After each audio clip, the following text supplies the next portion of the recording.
Hello, magandang umaga sa lahat.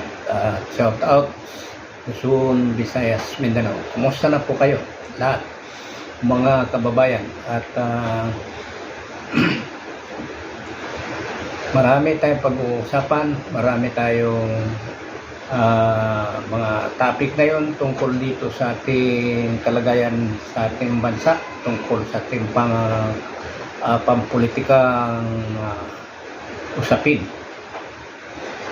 At hindi natin maiwasan na magsalita tayo na hindi medyo masakit, dahil kung minsan gustuhin natin sana magmumura, pero dahil pinagbawalan tayo rito sa ating FB page, yung ating